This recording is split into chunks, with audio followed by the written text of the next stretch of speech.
Good evening, good afternoon, good morning, ladies and gentlemen, wherever you are in the world right now. It is your boy C-I-Zzy, and I'm coming to you live on YouTube while I am driving to the coffee shop. Just got off work and wanted to drop in and chop it up with you guys about podcasting once again. Look, I've dropped a mini course about podcasting. I've dropped a mini course about the introduction to podcasting to get you guys started.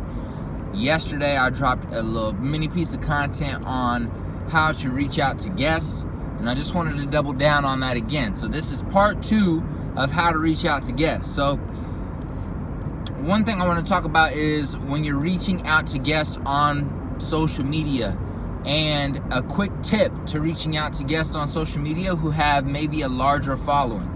So as we've seen over the past few years, we've seen a lot of people build extremely large followings on Instagram, but most people have social media platforms that they use a multitude of social media platforms. So they may have their largest following on Instagram, where their growth is, huge. They got 70,000 followers. That's where all their business is happening. That's where all their content sharing is primarily happening. That's where all their interactions, their business relationships are primarily growing and happening at. So they spend the majority of their time on that social media platform, and you can tell because of the amount of times they post, because of their large following, and because that's where you found them and that's the platform you know them from, right? So some people are also going to have most people are going to have more than one social media platform. Just because they're popping on Instagram does not mean that is their only social media account.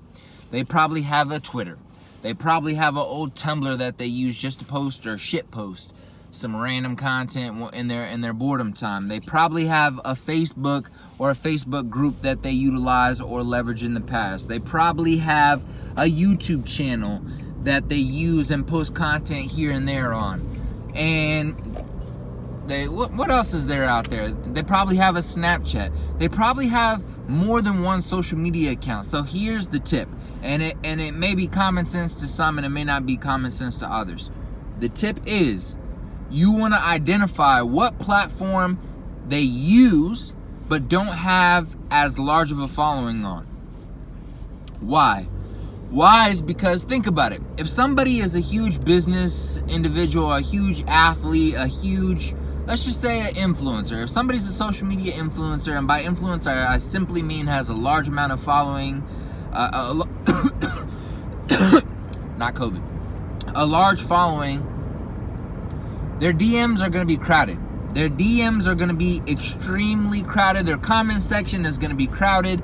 Their requests to follow, their request to DM, their request for a follow back, all of that is going to be crazy volume, a crazy amount of inflow coming into that social media account.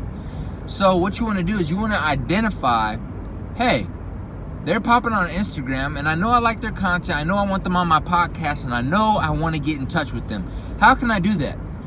Oh, they have a Twitter. Let's go check out their Twitter. Are they active on Twitter? Or do they post here and there? Do they go to their likes? See if they're liking stuff but not tweeting that much. That means they're active on their account. See if they're retweeting stuff here and there once a month. Maybe that means they hop on their Twitter once a month. Really, you just want to see if they're active on that account, and see how active they are. How many followers do they have? How popular are they on there? How busy? How much volume, how much inflow is coming into their social media page on Twitter? You do the same thing across Snapchat, the same thing on Facebook, the same thing on LinkedIn, the same thing on Tumblr, the same thing on YouTube. Identify the top 2 or 3 social media accounts that they have, that they're active on but don't have a huge following on, and begin reaching out to them on there.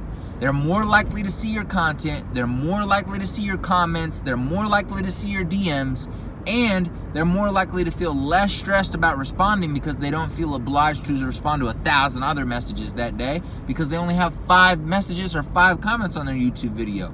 So what you do is If you like somebody and they have a big following on Instagram, or maybe they have a big following on Twitter, or maybe they have a big following on YouTube, identify a few social media accounts that they have where the following's not so large.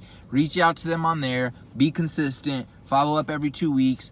Come with a value proposition. Let them know why they should respond to you. Let them know why, why they should be on your podcast. Why should they come in contact with you? Provide some value. Provide some good energy, and make sure you're reaching out to people because you genuinely like them and not because they have 100,000 followers. I hope this tip helped you today on your podcast journey.